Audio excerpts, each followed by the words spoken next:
Le MAC d'Esther, c'est l'actualité du parc technologique de Limoges. Au programme cette fois-ci, le premier rendez-vous du tout nouveau cluster régional dédié à l'éco-construction. Une toute jeune pousse lancée il y a à peine un an, Warnet. Et pour finir, l'éclairage passe par Ethernet avec Ecogelec. Le MAC d'Esther, c'est parti. Un pôle à La Rochelle, un autre à Limoges, un rapprochement naturel s'est fait pour un cluster éco-construction Limousin-Poitou-Charentes.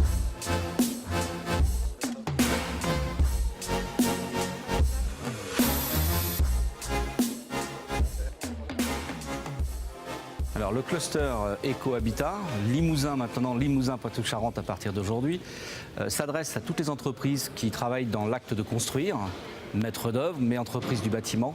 Ça représente environ 20 000 emplois concernés sur la région Limousin et Poitou-Charentes. Et nous adressons à eux pour les aider à coopérer, à échanger, à innover ensemble, puisque nous pensons qu'on n'est jamais plus fort qu'en se réunissant. Et le leitmotiv du cluster, c'est réussir ensemble. Et pour ce faire, on leur présenter un petit peu comment nous fonctionnons, comment fonctionne un cluster, entre les visites organisées par les adhérents, les formations à destination des adhérents et l'accompagnement à leurs projets. On met toujours en avant l'adhérent. Ce qui nous intéresse, effectivement, c'est d'accompagner l'adhérent dans sa volonté de construire ensemble. Une journée comme celle-ci, c'est l'occasion pour 3 clusters de se rencontrer. Donc les forces vives qui peuvent se découvrir, faire des choses ensemble. C'est vrai que le changement d'échelle et le regroupement, c'est vraiment une formidable opportunité en visibilité, en rencontre et en sérendipité possible. Et voilà, donc ici, je viens présenter le travail d'un architecte, l'évolution de ce travail. La pratique de l'architecture et de la ville est en train d'évoluer fortement. Et demain, on ne sera pas comme hier. Et aussi, je viens me présenter une évolution d'une ville qui va vers peut-être plus de vivant.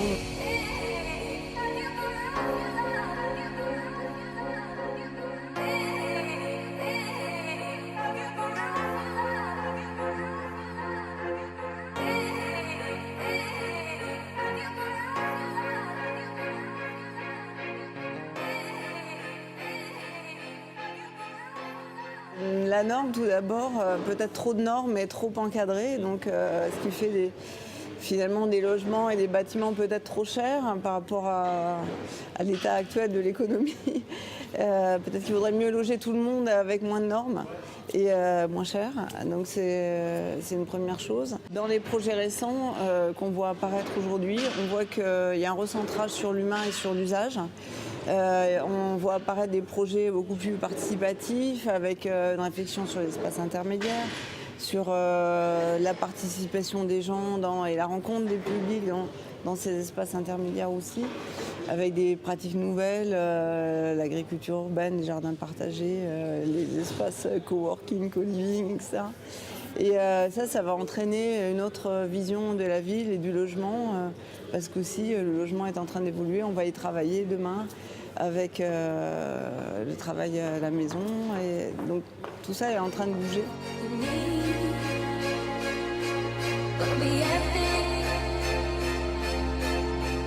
On se rend bien compte que de plus en plus, chaque corps d'État est interdépendant des autres. Et que si le chauffagiste ne se préoccupe pas du plombier, et que le plombier ne s'occupe pas de l'électricien ne s'occupe pas du plâtrier, eh bien on n'arrivera pas à travailler ensemble. J'ai toujours été marqué par le fait d'une super isolation, que l'électricien venait creuser pour mettre sa prise de courant ou que le chauffagiste venait percer. Et je pense que vraiment les innovations de demain, c'est les innovations dans la transversalité, dans la prise en compte d'une offre globale et du bâtiment global.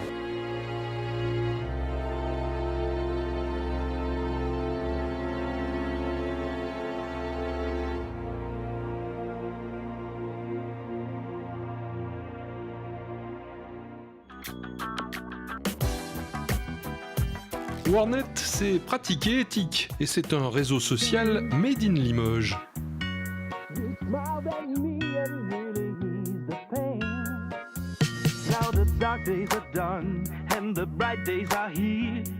My sunny one shines so sincere, sunny one so true, I love you.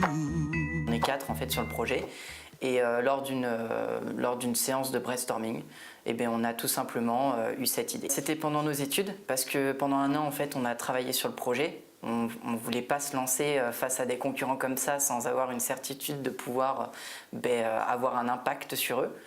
Il s'avère que c'est possible, du coup on s'est lancé et on ne trouvait pas de nom au début. Et on s'est dit que World Network, nos ambitions, pouvaient en fait être le nom. Et bon, comme c'est un peu grand, World Network, on a pris les 3 premières lettres des mots. WorldNet, c'est un réseau social qui distribue un réseau donc personnel et qui distribuera dans les mois à venir un réseau professionnel. L'objectif, c'est qu'on soit une multiplateforme où les gens peuvent gérer donc leurs amis et leurs contacts professionnels. Voilà, ils n'auraient pas X comptes partout, comme sur Facebook, Twitter, LinkedIn, Viadeo.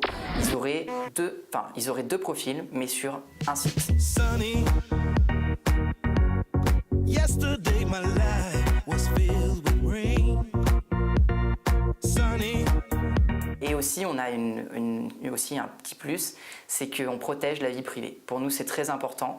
Voilà, c'est en fait l'idée de base et a commencé en fait sur cette idée de protection de la vie privée. Il y a deux possibilités de gagner de l'argent, en tout cas pour un réseau social.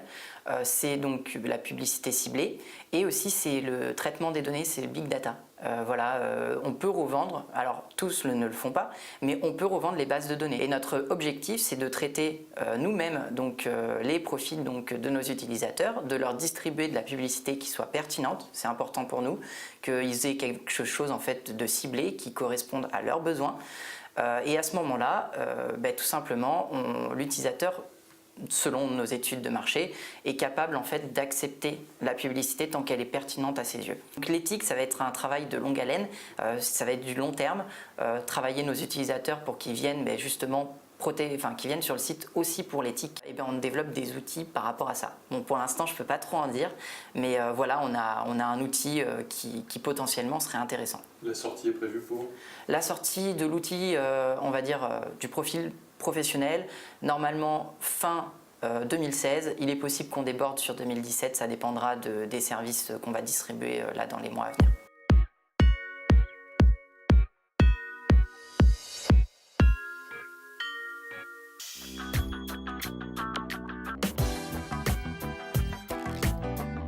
Et pour finir, lumière à tous les étages avec les bonnes idées d'Ecogélec.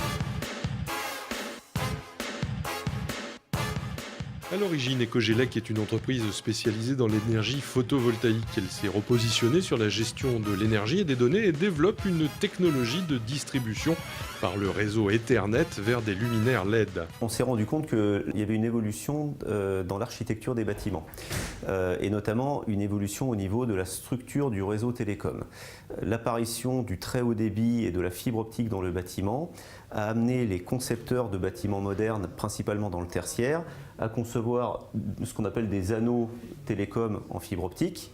Et ces anneaux sont vraiment des autoroutes de l'information sur lesquelles on trouve des points qui sont des routeurs et des injecteurs qu'on appelle PoE pour Power over Ethernet. Ça veut bien dire ce que ça veut dire, c'est qu'on va maintenant transporter de la puissance par l'Ethernet et notamment par les câbles RJ45. La grande tendance, c'est que on a de la fibre optique sur l'ensemble du bâtiment et les derniers mètres se font en filaire par des câbles cuivre RJ45. On connaît déjà un certain nombre de ces équipements. Aujourd'hui, bon nombre de téléphones sont déjà alimentés par du câble RJ45. Les caméras IP commencent aussi à être alimentées par du câble RJ45. Ce qui est un petit peu nouveau aujourd'hui, c'est que les standards de puissance évoluant, on arrive maintenant à des niveaux de puissance qui fait qu'on peut maintenant alimenter des luminaires grâce à ces mêmes câbles RJ45. Une des activités de l'entreprise repose sur la détection et la gestion de données via le même réseau Ethernet, désormais capable de transporter données et énergie. Jusqu'ici, on avait développé un spot encastré de 6 watts chacun, donc qui était qui ressemble à ça, 48 volts. Alimenté avec du câble Ethernet, donc on alimente à la fois de la puissance et puis on envoie également des données. Donc on peut dialoguer avec des capteurs et envoyer des scénarios de lumière. On peut faire varier la lumière, donc faire du dimming. Et on peut adjoindre à nos éclairages différents capteurs, un capteur de fumée, et puis faire dialoguer nos éclairages, leur demander de clignoter dès qu'il y a un signal, dès qu'on a capté par exemple de la fumée. Il y a du coup une convergence de plusieurs métiers autour de l'architecture télécom d'une maison, dans le résidentiel, dans l'habitat, mais aussi dans les hôtels, dans les hôpitaux, dans les bureaux, dans le tertiaire. On a fait évoluer le produit vers une dalle plus industrielle de ce type, donc où on a implanté plusieurs spots à l'intérieur. On a une dalle qui fait 60 watts en consommation, donc toujours avec une technologie 48 volts, donc non dangereuse, basse tension. Avec ça, on va remplacer ça. On va remplacer des dalles de ce type-là. Donc là, on est sur des types néons. Aujourd'hui, bon, c'est vrai qu'on est sur une technologie qui fonctionne bien, mais qui a quand même des incidences en termes de recyclabilité. On n'est pas sur des produits qui sont aujourd'hui totalement inoffensifs pour l'environnement. Alors que là, on est sur des technologies des 3E qu'on sait aujourd'hui recycler.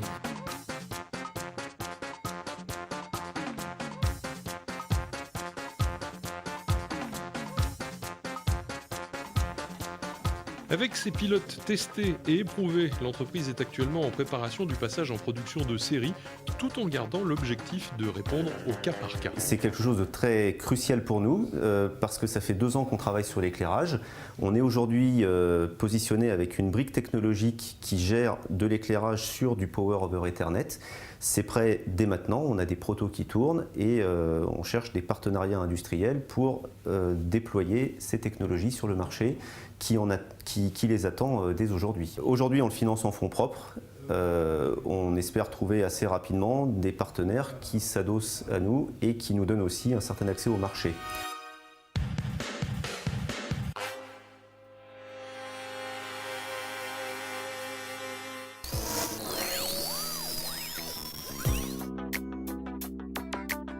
Le Mac d'Esther, c'est déjà terminé. Rendez-vous dans un mois.